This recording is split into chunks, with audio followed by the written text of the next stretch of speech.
Je vous présente un nouveau tutoriel sur EBP Gestion Commerciale Pro 2016 sur la gestion des documents de vente.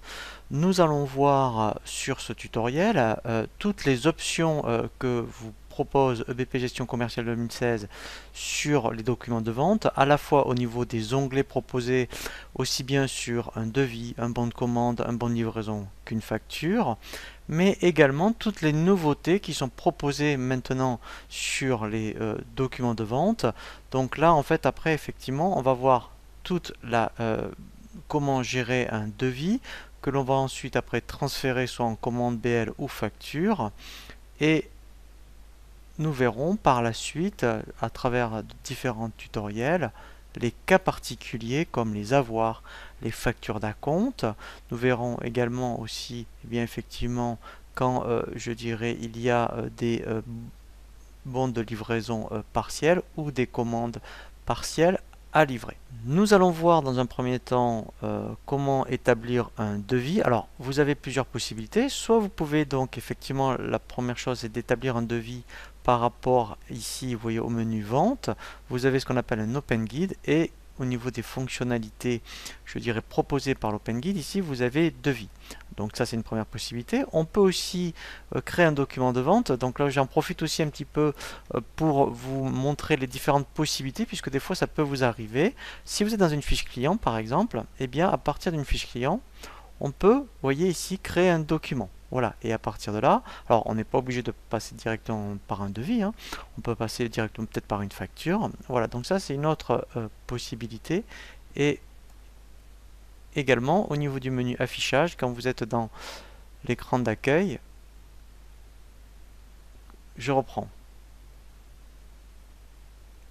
Quand vous êtes dans l'écran de démarrage, vous avez ici document de vente. Et là, voilà, quand on est dans document de vente, hein, ça revient à aller, vous voyez, dans le menu vente, ici, et bien directement, quand vous êtes dans le document de vente, effectivement, donc vous voyez ici, on peut aller directement soit sur un devis, commande BL ou facture, mais on va arriver directement sur cet écran.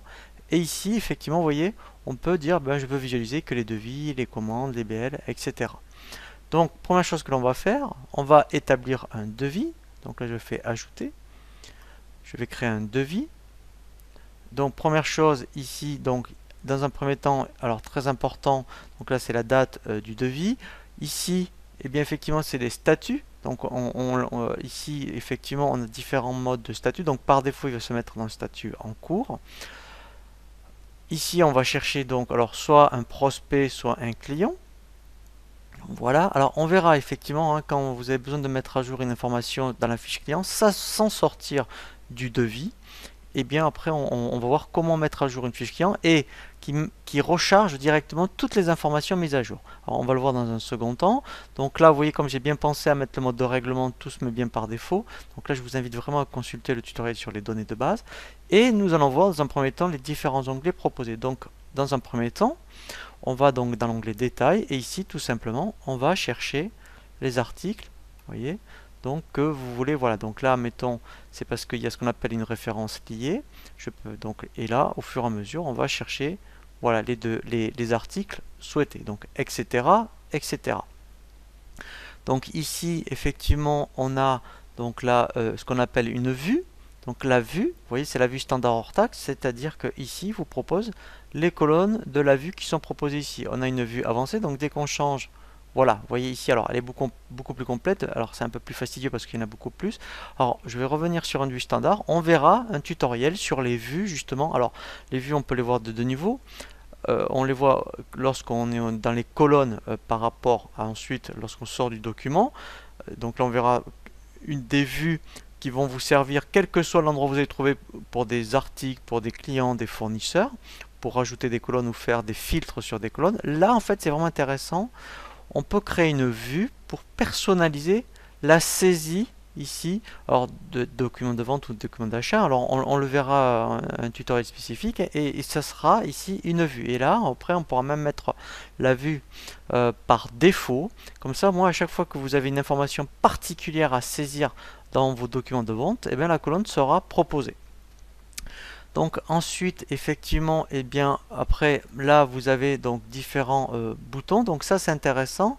recharger l'article si, admettons, vous faites une modification. C'est-à-dire que là, vous voyez, admettons, je vais faire exprès.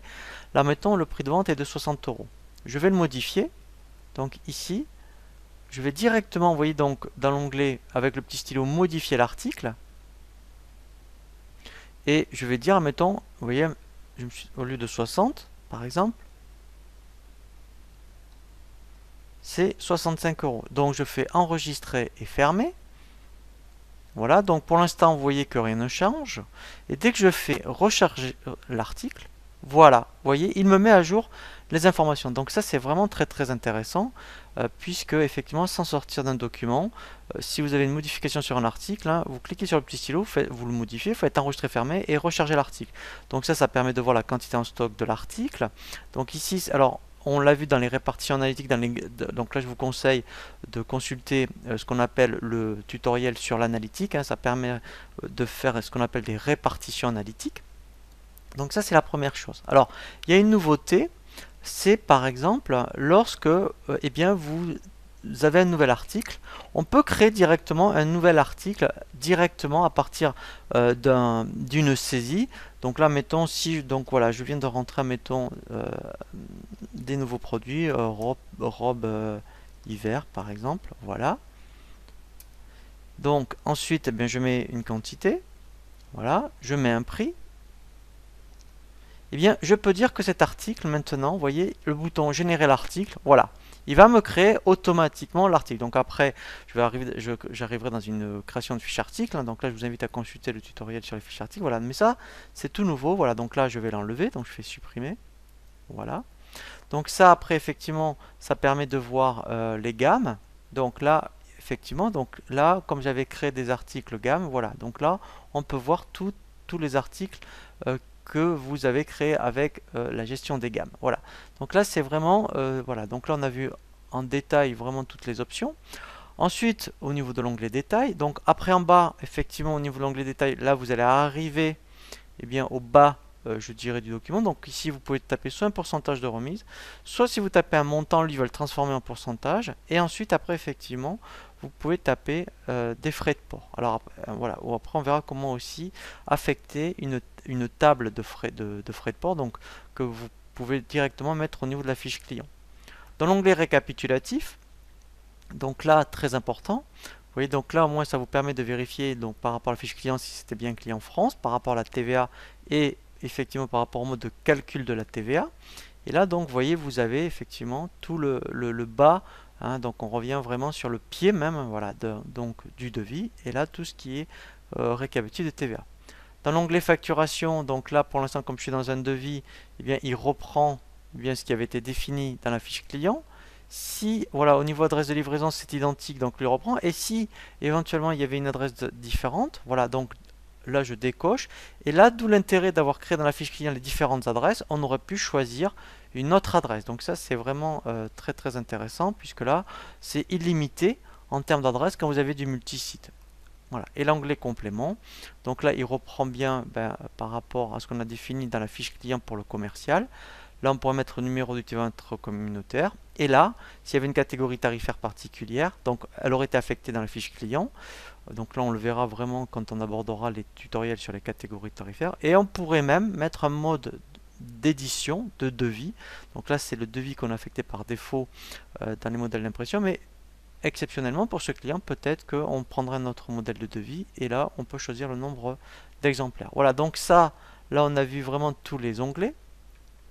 Et après ce qui est intéressant, c'est que effectivement ici on peut donc afficher les informations du client. Donc là si je faisais une modification dans l'onglet divers, par exemple, si je changeais le mode de règlement, voilà, si je mettais mode de prélèvement à 25 jours, pareil que pour les articles, donc quand je fais enregistrer fermer, donc là vous voyez pour l'instant ça ne change pas, mais ici si je fais recharger les informes du client et prospect, voilà, vous voyez ici il me le met à jour, donc ça c'est vraiment très intéressant. Ici j'ai tout l'historique de ce que j'ai fait avec ce client, voilà, donc aussi bien au niveau des documents, vous voyez, donc voilà, je sais comme étant, voilà, j'ai fait 2 devis, un bon de commande et une facture, voilà, donc ça c'est intéressant, ça permet de consulter l'historique. Donc après on verra comment transférer, on peut transférer directement ici un devis en commande ou en facture. Et là directement, donc ça aussi c'est intéressant, ici directement quand votre devis est fini, bien sûr vous pouvez faire ici un aperçu du devis. Voilà. Donc là vous allez avoir un aperçu. Voilà. Et donc si ça vous convient, après automatiquement vous pouvez faire envoyer par mail. Donc là effectivement, hein, voilà, il faut donc lui il va faire une pièce jointe avec donc en PDF. Alors bien sûr il faut avoir indiqué le mail dans la fiche du client et quand on fait OK, ben là après effectivement, eh bien on peut directement générer le devis par mail. Voilà. Donc là, vous voyez, donc là si vous l'aviez indiqué, le mail l'aurait directement indiqué ici. Et là, vous avez un message, je dirais, par défaut. Alors, qu'on peut après personnaliser. Donc ça prend effectivement, on le voit dans les informations société. Donc là, je vous invite à consulter le tutoriel sur les informations société. Où là, vous pouvez mettre, mettons, le titre, le nom du client. Ou comme ça, au moins, eh bien, le client aura un message d'accompagnement qui lui est plus, je dirais, spécifique. Voilà, donc là, quand on a fini le devis, voilà, donc là je peux faire fermer. Voilà, et là après, voilà, donc là, eh bien vous avez tous les devis en. Alors après, effectivement, on peut faire des filtres. Hein.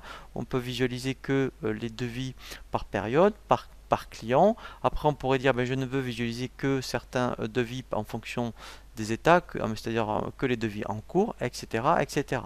Donc après, effectivement, quand un devis est transformé est validé et accepté, eh bien on va le transférer. Donc, alors, en fait, je vais en faire exprès d'en transférer un, par exemple. Donc, alors, soit vous rentrez dans le devis, vous faites transférer. Vous pouvez également faire bouton droit. Et vous avez aussi l'option transférer. Donc lui par défaut, ce qui est normal. Donc nous on va faire vraiment le chemin classique. On va transférer par exemple un devis en commande. Mais on peut sauter des étapes puisqu'on peut transférer directement, vous voyez, en facture. Si vous faites que de la prestation par exemple, eh bien vous pouvez sauter ces étapes là. Donc là je vais faire exprès de le transférer en commande. Alors après on verra ces options justement. Vous voyez, on peut lancer des transferts de Réa Pro hein, à partir d'une commande client. Eh bien on peut lancer une commande fournisseur. Donc ça on le reverra dans les Réa Pro. Voilà, et là il va me générer, voilà, donc là c'est par rapport à la quantité en stock, c'est pas grave. Voilà, et donc je peux demander, donc là il va m'ouvrir un bon de commande. Alors on a les mêmes informations hein, que par rapport au devis. La seule différence, c'est ici donc effectivement dans une commande, on a un onglet qui s'appelle acompte. Donc on verra justement comment générer des acomptes. Hein. Donc les acomptes se génèrent à partir d'une commande. Voilà, et là après effectivement, on verra les spécificités. Donc pas au niveau des onglets, mais admettons ici. Vous voyez, on a des boutons supplémentaires livrés soldés lorsqu'on a des livraisons partielles. Donc là, on le verra lorsqu'on sera dans le tutoriel sur tous les cas particuliers. Mais là, vous voyez maintenant, voilà. Donc là, ben maintenant j'ai ma commande du 25 octobre. Donc si je veux la transférer, voilà, je fais transférer. Donc là, il va me la transférer en BL. Voilà. Donc là, c'est le même principe. Donc si j'ouvre mon BL, je vais avoir les mêmes onglets, voilà, vous voyez, qu'au niveau de ma commande. Voilà, donc là par contre ce qui change, voilà, et c'est un petit peu les options. Donc là j'ai retourné, donc là on verra aussi les cas particuliers dans le cadre d'un retour. Voilà. Et après, dernière étape, quand on est dans un BL, alors si tout se passe bien, hein, eh bien effectivement on le transfère en facture. Voilà, donc ça c'est vraiment le schéma classique hein, des documents de vente lorsque tout se passe, je dirais, correctement. Après, effectivement, on verra les cas particuliers à travers différents tutoriels pour les avoirs, pour les acomptes et les livraisons partielles et ce qu'on va voir également les retours. Mais là, vous voyez, alors, par contre, effectivement, lorsqu'on est dans une facture, on a un onglet supplémentaire qui est au niveau de l'échéance, mais qui reprend l'échéance par rapport à la fiche client. Voilà, et là aussi, on a aussi l'onglet acompte. Voilà. Voilà, donc là, en fait, on a vu vraiment le cas classique. Après, effectivement, dernier cas de figure, alors toujours dans un cas classique, on peut faire des regroupements de documents, c'est-à-dire que, alors ça, je vous le montre à partir d'un devis. Donc là, vous voyez, il a changé. Hein. Donc là, comme lui, il a le statut d'accepté, je pourrais très bien transférer deux devis. Vous voyez, quand c'est le même client, vous voyez, donc on fait bouton droit, et là, on fait regrouper.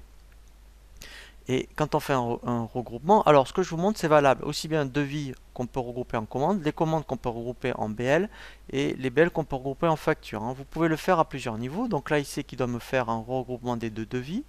voyez, donc si je fais suivant, voilà. Donc là, mettons, je vais laisser en commande. Voilà.